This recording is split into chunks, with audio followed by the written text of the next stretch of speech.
Buonasera e benvenuti a un nuovo appuntamento con Donne allo Specchio. Per la prima volta in esterna ci troviamo in una splendida location con un'altra donna, lei è Bubi, qua vicino a me.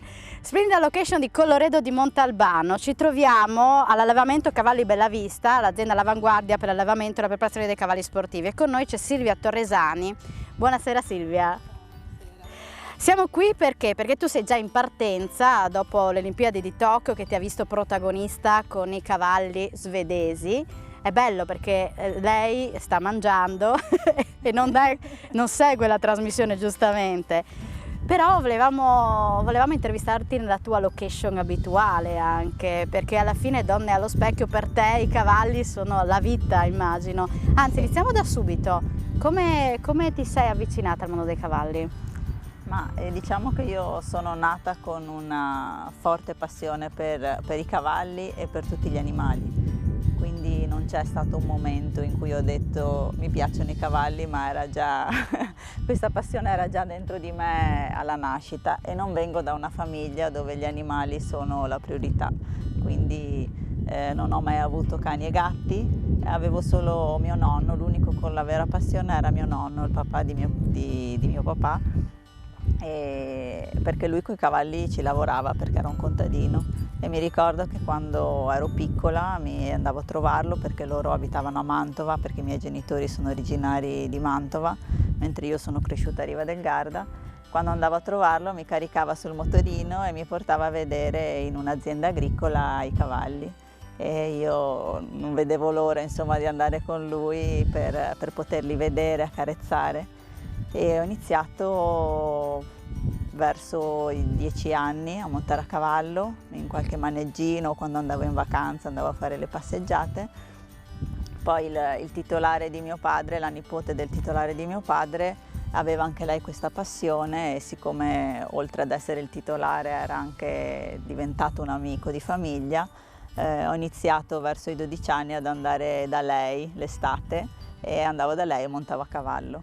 E da lì poi non mi sono più fermata, ho avuto la mia prima cavalla a 15 anni. Infatti mi sembra che ci sia una foto che tu ci hai inviato con la tua prima cavalla. Lei è il giorno in cui è arrivata. Come si chiamava? Jessica. Jessica. E da lì tu hai capito che la tua vita diventava vicino ai cavalli. Già da quando ero più piccola avevo deciso che volevo fare la veterinaria, e per proprio avere un rapporto anche lavorativo con gli animali e con i cavalli. Tu riesci a comunicare con loro? Tu in particolare adotti un metodo. Sì. Qual è? Che metodo è? Abbiamo conosciuto Linda Tellington-Jones, che è l'ideatrice di questo metodo Tellington. L'abbiamo conosciuta nel 2007, e questo metodo ormai non è limitativo parlare di metodo, perché ormai per me è l'unico modo, insomma, di avvicinarmi ai cavalli, di iniziare a interagire con loro e di connettermi con loro, e quindi è un modo di essere, non è un metodo. E chiaramente è un metodo che viene definito rispettoso e gentile, anche se non bisognerebbe, insomma, dovrebbe essere sottinteso che quando ti avvicini a un altro individuo, sia esso un animale o una persona, bisognerebbe farlo con gentilezza e rispetto. Però è un metodo, insomma, che rispetta molto l'individualità e cerca appunto questa fiducia reciproca, che è fondamentale quando hai a che fare con gli animali. Ed è un approccio che si basa sul leggere i segnali che ti mandano gli animali, e chiaramente di conseguenza iniziare ad agire rispettando questi segnali che ci mandano. Quindi anche interpretarli, capirli, comprenderli. Tu ormai sei talmente in simbiosi con loro che l'hai capito, li riesci a capire. Che quando ci si mette in ascolto ti dicono tante cose. Più facile con i cavalli che con gli umani, immagino, perché molto. C'è una differenza, e c'è anche forse più soddisfazione, anche per quanto riguarda i risultati sportivi che stai ottenendo. Sì. Perché insomma le Olimpiadi sono state, diciamo, la ciliegina sulla torta. Sì. Sì, vabbè, io da tanti anni seguo anche cavalieri di alto livello e a fine del 2018 poi ho avuto questa proposta da parte della squadra svedese di salto ostacoli di diventare la loro fisioterapista E ufficiale. come ti hanno conosciuta? Mi hanno conosciuta perché l'attuale caposquadra di della squadra di salto ostacoli era un mio cliente, perché gran parte dei miei clienti sono anche all'estero e, tramite, insomma, tramite Bubi, vieni qua. Bubi, non mangiare i fiori, vieni Sì. qua.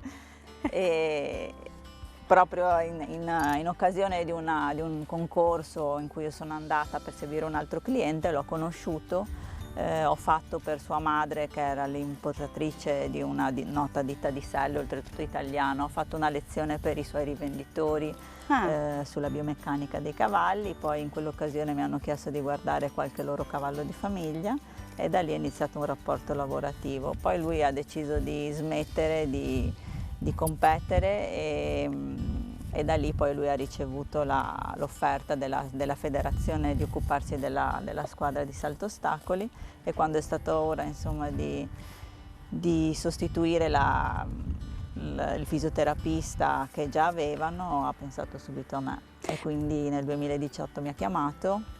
Era poco prima di Natale, io ho fatto una riunione con mio marito e i miei figli. Riunione di famiglia? Sì, E loro cosa ti hanno detto? Vai. Non subito. Subito. Ah, subito ti hanno Sì. detto vai. Perché è Sì. importante avere il supporto della famiglia. È anche in importante decisioni così. soprattutto perché è sì un impegno di lustro, perché insomma è una delle squadre più forti, era una delle squadre più forti in Europa, adesso è la squadra più forte al mondo dopo sì. loro.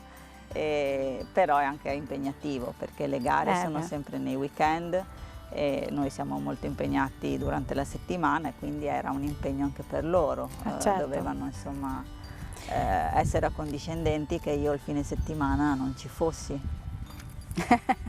E come donna riesci a gestire tutto? Casa, famiglia, scuola dei bimbi, i cavalli qua, i cavalli in Svezia? Diciamo che a volte vorrei che le giornate fossero di 36 ore perché non riesco a fare tutto. Qua devo dire che devo ringraziare le persone che lavorano qua con noi perché io posso essere tranquilla che qua va avanti tutto come se io ci fossi e quindi questo è molto importante, avere dei collaboratori che lavorano nella stessa direzione e allo stesso modo come se ci fossi io. E poi dopo bisogna fare tante corse. E tu mi hai mandato un po' di foto di te da professionista, tu in famiglia con appunto tuo marito. Mi sembra di aver visto anche altre persone a te molto vicine, magari persone che ti hanno appoggiato nel tuo lavoro, per esempio tuo papà, immagino. Sì, ti ho mandato una foto anche della laurea insieme a mia madre e mio padre e loro, anche se come ti dicevo prima non sono persone di questo ambiente, mi hanno sempre appoggiata e mi hanno sempre supportata e chiaramente per me è stato importante. E mio padre anche mi ha sempre dato tanti consigli, un po' non specifici per il mio lavoro, ma per un modo di vivere. Mi ha sempre detto che è sempre utile uscire di casa, perché in casa, quando uno sta a casa, è difficile che si presentino le opportunità. E io così ho sempre fatto perché appena laureata ho deciso di andare negli Stati Uniti e lì mi si sono presentate altre opportunità e la mia vita è stata bene o male sempre così ed è una cosa per la quale sono molto grata a lui perché è stato un po' il filo conduttore della mia vita. Sì. E a chi dedichi la vittoria di Tokyo? Difficile, forse... Adesso mi commuovo, forse a lui perché, lo dico io, è mancato tempo fa. Invece siamo in chiusura c'è la Bubi che sta mangiando tutto il prato nel frattempo della nostra intervista. In chiusura la domanda di rito è: che donna vedi quando ti guardi allo specchio? Lo specchio qui non c'è, ma ci sono i tuoi cavalli, c'è la tua tenuta, c'è la tua vita. Che donna vedi oggi? Beh, io vedo una donna felice e realizzata, perché ho realizzato i grossi sogni della mia vita, avere un posto come Bella Vista dove posso allevare cavalli e crescerli, addestrarli come ritengo sia giusto, insomma come piace a me e a mio marito. E sono una donna molto grata perché e anche mi ritengo fortunata, grata di tutto quello che ho. E, non lo so, non potrei chiedere di meglio. Non potresti chiedere di meglio. E noi ti ringraziamo per averci aperto le porte di questo splendido luogo che tornerò con più calma a visitare. Ringrazio Bubi per essere stata in nostra compagnia. Grazie a te Silvia, in bocca al lupo per tutte le prossime esperienze. Grazie. Alla prossima puntata di Donne allo Specchio. Grazie.